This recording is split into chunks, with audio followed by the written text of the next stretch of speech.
अशोक अपने छोटे से रेस्टोरेंट में बैठा हुआ पैसे गिन रहा था कि तभी उसका बिजनेस पार्टनर राजेश आकर उससे कहता है, अरे वाह अशोक, इस वर्ष हमारे मैगी के बिजनेस में बहुत फायदा हुआ है। जब मैं तुमसे पार्टनरशिप करने की कह रहा था तब तो तुम बेवजह डर रहे थे। तुमने सही कहा अशोक, मुझे लग रहा था कि ये बिजनेस चलेगा ही नहीं। तभी अशोक के रेस्टोरेंट में काम करने वाला मोहन नाम का व्यक्ति उससे कहता है, इस व्यापार को चलाने में राजेश बाबू का बहुत बड़ा हाथ है सेठ जी। इतना पैसा कमाने के बावजूद भी वो रसोई में स्वयं अपने हाथों से ग्राहकों के लिए मैगी तैयार करते हैं। अपने काम से काम रख मोहन। कितनी बार कहा है कि हम पार्टनर्स की बातों पर ज्यादा ध्यान मत दिया कर। इतना बोलकर अशोक अपने घर चला गया। क्या हुआ जी, आपके चेहरे पर गुस्सा क्यों झलक रहा है? मैंने और राजेश ने एक साथ मिलकर रेस्टोरेंट खोला था, मगर जिसे देखो मेरे पार्टनर राजेश की तारीफ करता है, मेरा तो कोई नाम ही नहीं लेता। रेस्टोरेंट में आने वाले ग्राहक भी बस राजेश राजेश ही चिल्लाते रहते हैं। ये तो बहुत ही गंभीर विषय है अशोक। अगर ऐसा ही हाल रहा तो वो दिन दूर नहीं जब तुम्हारा नाम ग्राहकों के दिमाग से उतर जाएगा। और अगर किसी दिन राजेश ने तुम्हें व्यापार से अलग कर दिया तो फिर कभी सोचा है तुमने कि तुम्हारा क्या होगा? ये तो मैंने कभी सोचा ही नहीं। तुम मेरी पत्नी हो, तुम बताओ मैं क्या करूं?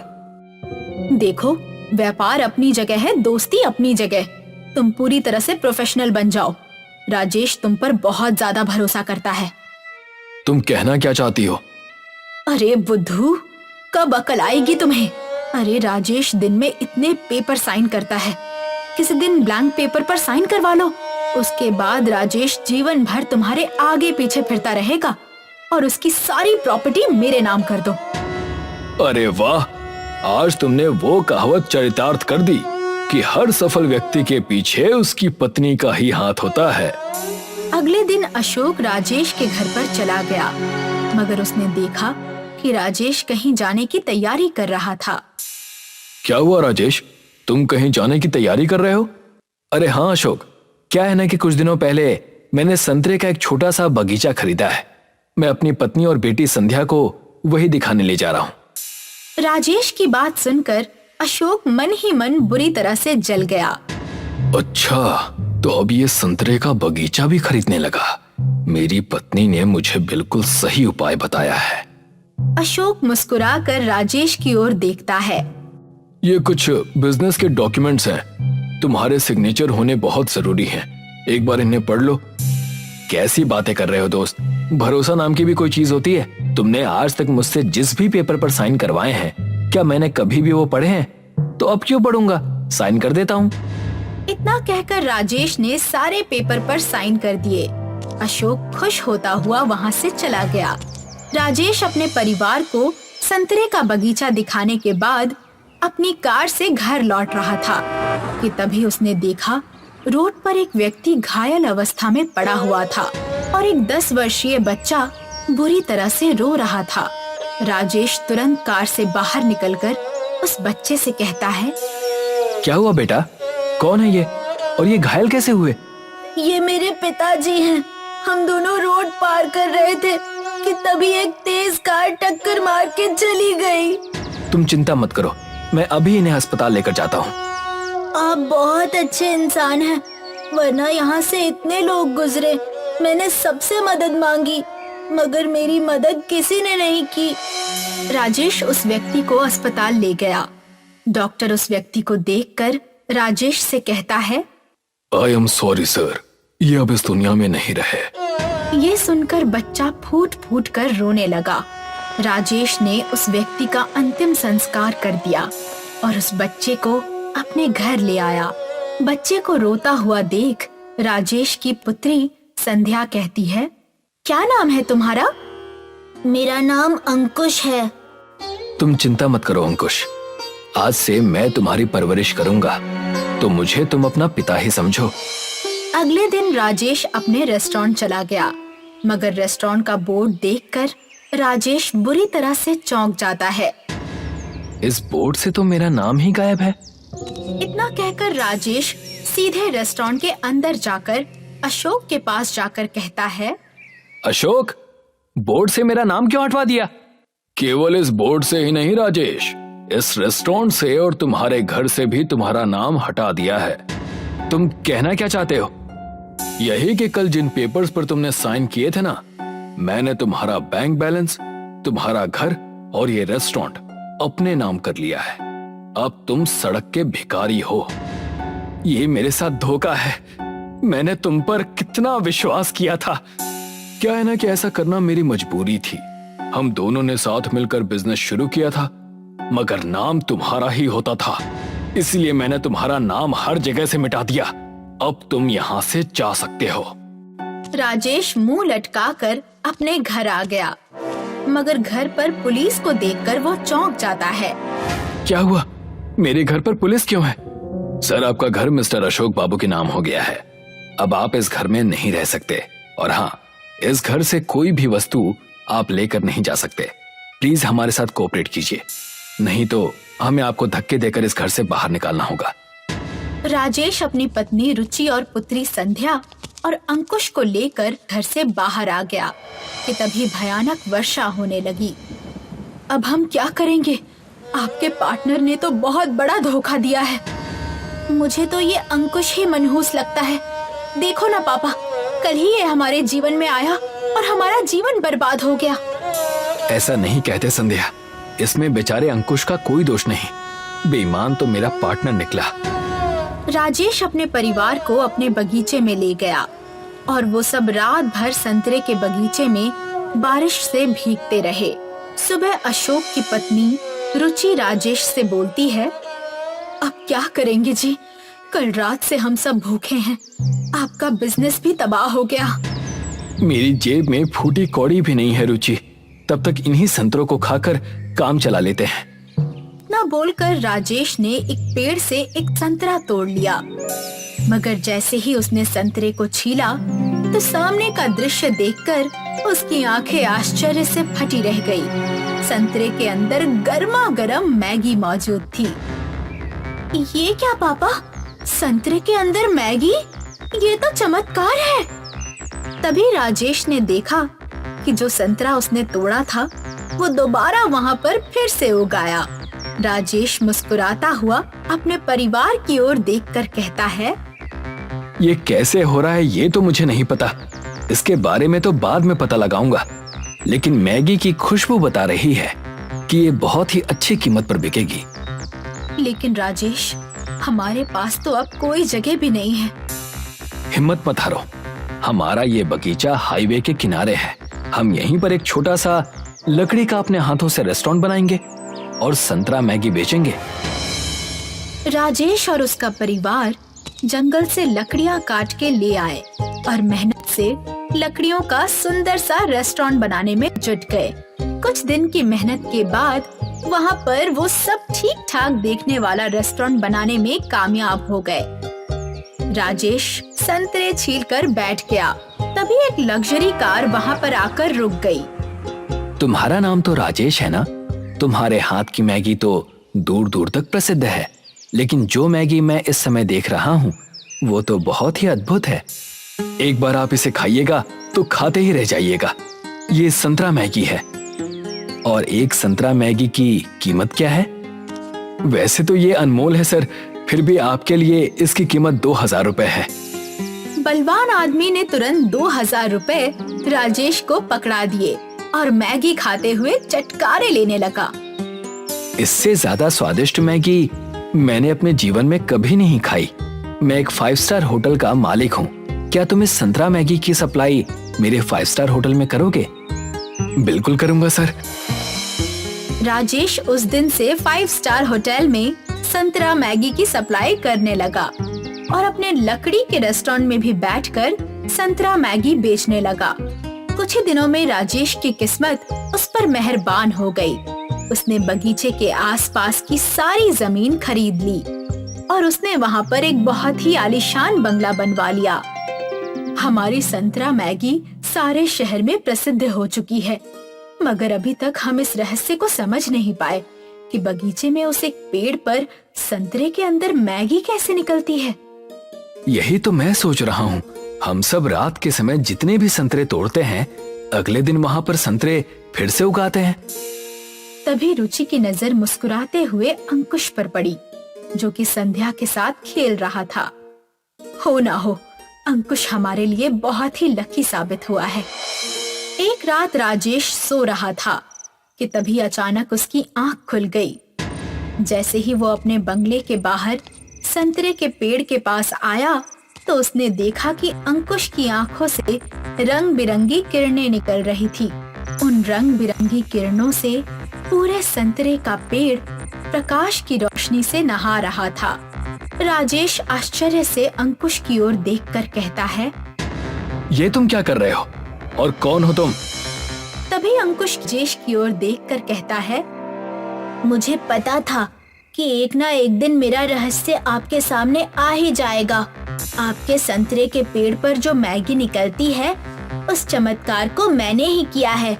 दरअसल मैं और मेरे पिता इस पृथ्वी के नहीं बल्कि दूसरे ग्रह के वासी थे, जो कि इंसान बनकर यहाँ पर घूमने के लिए आए थे, मगर मेरे पिता एक्सीडेंट में मारे गए।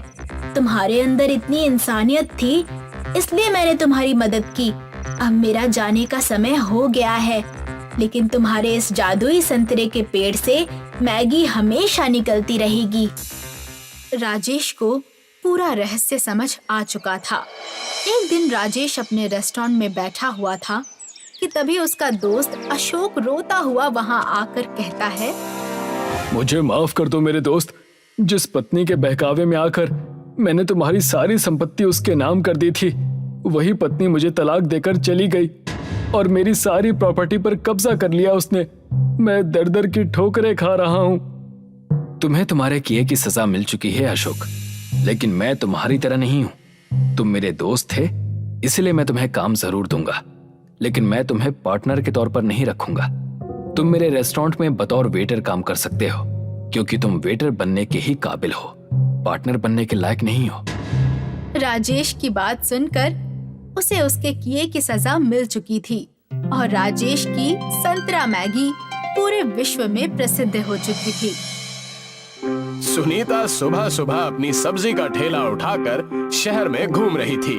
सब्जी ले लो, सब्जी, ताजी ताजी सब्जी, हरी हरी सब्जी।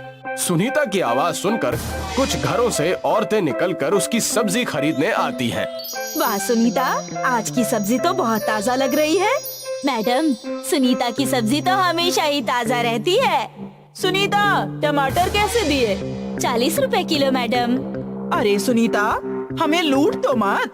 महंगाई के जमाने में मेरी खुद की हालत खराब है, मुझे बहुत कम पैसा बचता है, तो मैं आपसे कैसे लूट सकती हूँ। सुनीता, तेरी बेटी का स्कूल में एडमिशन हुआ, जिसके लिए तू बहुत परेशान थी? जी मैडम, अभी तो मैंने उसका सरकारी स्कूल में दाखिला करा दिया है। वो मन लगाकर पढ़ाई कर रही है। चलो फिर तो बढ़िया है। तू अपनी बेटी को खूब पढ़ाना, उसे अपनी तरह सब्जी बेचने में मत लगा देना। नहीं नहीं मैडम, मैं ऐसा नहीं करूँगी। सुनीता सब्जी बेचकर वहाँ से अपना ठेला लेकर चली जाती है। रास्ते में बहुत बारिश होने लगती है। जब वो घर पहुँचती है तो उसकी बेटी पूर्वी उसका इंतजार कर रही होती है। तुम आ गई माँ, बाहर कितनी तेज बारिश हो रही है। नई स्कूल टीचर ने 3 दिन की छुट्टी दी है। उन्होंने कहा है कि इस इलाके में बहुत भयंकर तूफान आने वाला है। उन्होंने ऐसा कहा? मैंने तो आज ही अपनी सब्जियों का स्टॉक नया कर लिया है। अगर तूफान आ जाएगा तब तो सब्जियां खराब हो जाएंगी।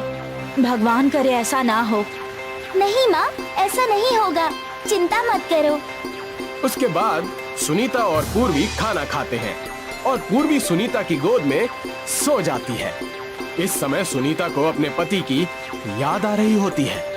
आज अगर वो जिंदा होते तो पूर्वी के लिए भी कितना अच्छा होता। मैं अपनी परेशानियां उनसे बांट पाती। भगवान न जाने ऐसा क्यों करते हैं। हे भगवान, कल तूफान ना आए और मेरी सब्जियां खराब ना हो, वरना मैं तो बर्बाद हो जाऊंगी। रात को बहुत भयंकर तूफान आता है, बारिश होती है और ओले भी गिरते हैं। सुनीता उठकर देखती है तो उसे बहुत अफसोस होता है, पर वो कुछ कर नहीं सकती थी। वो बस भगवान से यही प्रार्थना करती है कि ये तूफान जल्दी ही थम जाए।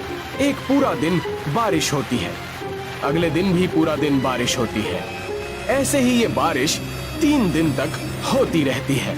सुनीता अपनी आंखों के सामने सब्जियों को खराब होते देख रही होती है, लेकिन उन्हें बचाने के लिए वो कुछ नहीं कर पाती, क्योंकि हवा में नमी बहुत ज्यादा होती है।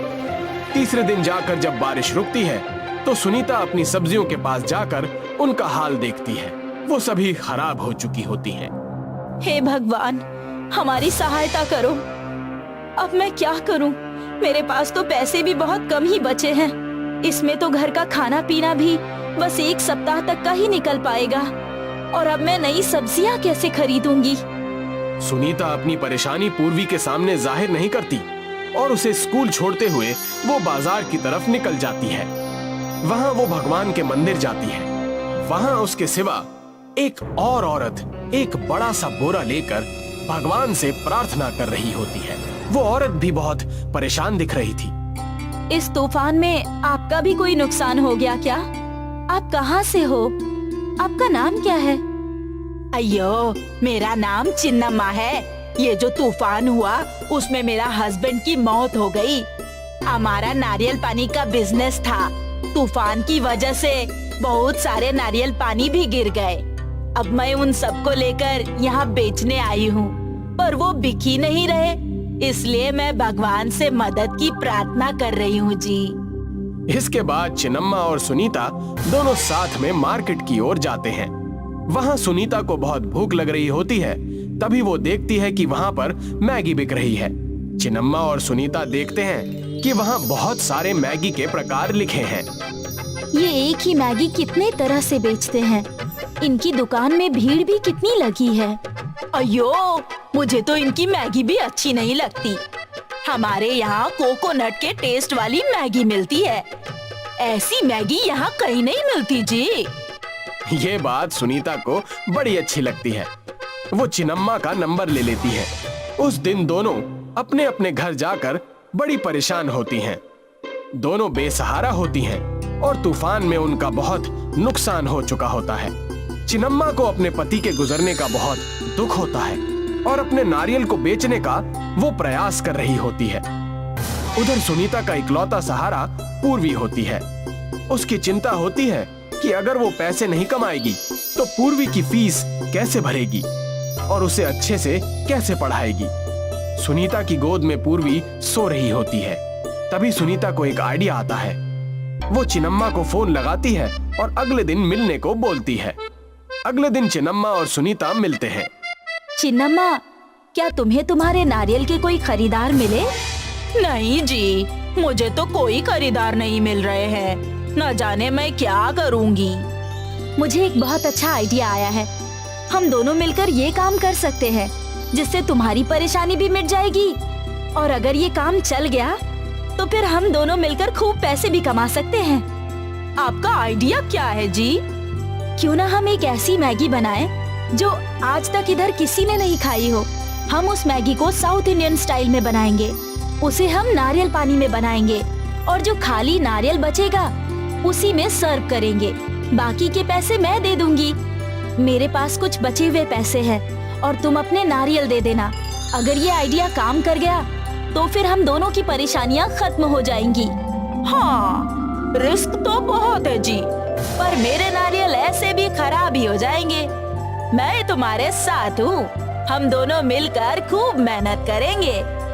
सुनीता बचे कुचे पैसों से खूब सारी मैगी खरीद लेती है और फिर वो दोनों मिलकर एक छोटा सा स्टॉल लगा लेते हैं, जिस पर नारियल मैगी वाली लिखा होता है। वहाँ के लोगों ने आज तक ऐसा कुछ भी नहीं सुना था। लोगों में इस बात की उत्सुकता रहती है कि आखिर ये क्या नई चीज है। शुरू में उनकी दुकान पर 1-2 लोग आते हैं। उनका खाना लोगों को बहुत पसंद आता है। ऐसी डिश आज तक उन लोगों ने नहीं खाई थी। वाह, ये तो कुछ अलग है। इन्होंने नारियल पानी में ही मैगी बनाई और नारियल में ही सर्व भी कर रहे हैं। बहुत ही क्रिएटिव आइडिया है। वाह! सुनीता और चिन्नम्मा को इस बात की खुशी होती है कि उनकी दुकान अच्छी चल रही है। धीरे धीरे उनकी मैगी पूरे शहर में फेमस हो जाती है और उनकी अच्छी कमाई होने लगती है। सुनीता को इस बात की खुशी होती है कि उसका रिस्क उठाना कामयाब हुआ। वो अब अपनी बेटी पूर्वी को भी अच्छे से पढ़ा पाती है। उसके बाद चिन्नम्मा और सुनीता एक दूसरे का सहारा बनते हैं। दोनों मिलकर बहुत कामयाब होते हैं। एक दिन ऐसे ही पूर्वी जब सुनीता की गोद में सो रही होती है, तब सुनीता सोचती है कि भगवान जो भी करते हैं वो हमारे भले के लिए ही करते हैं। अगर वो तूफान नहीं आता तो फिर वो जिंदगी भर सब्जियां ही बेचती रहती और कुछ नया नहीं कर पाती। इसलिए हमें अपनी जिंदगी में सारी कठिनाइयों का सामना करना चाहिए और किसी भी चीज के लिए अपनी किस्मत को नहीं कोसना चाहिए।